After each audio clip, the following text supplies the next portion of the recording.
Jordan ni malin katayo lam dia bilara rasa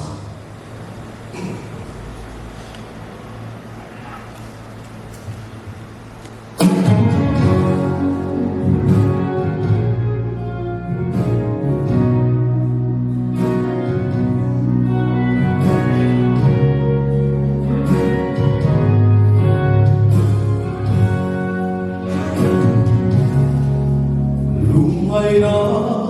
tui vui phò alo thiên hu na ta lấy xin tu alo to hu ni ta lungai lo sa tam tu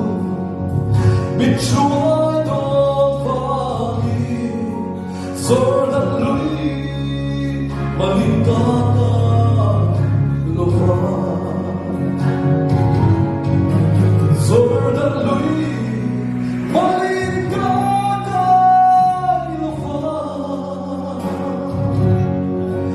Dati ay lakiso at isli Suwati na at suwa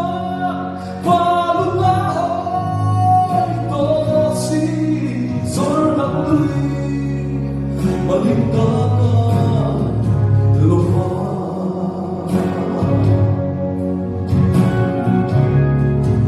Foi tâm ta lumai le Kapagi karu Lumtu kata Tikato sagi Maselobi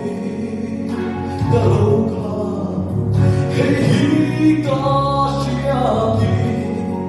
Zorda lui Malingaka lofa Zorda lui Malingaka lofa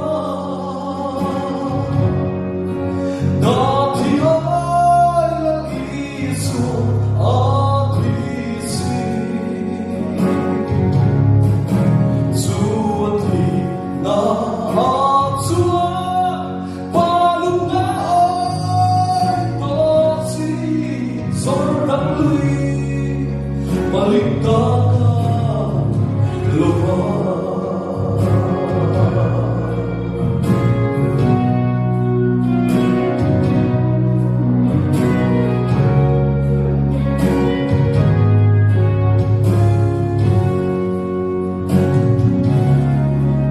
Lungai na tui vui phò Để lâu sang mặt xe Ta lungai lâu Sang tâm tu Gần đi Ta xin công an Có phun chua A bùa rơi rộng chu Bình chúa thế an Cái thằng đâm tu chua nô Rồi đặt lối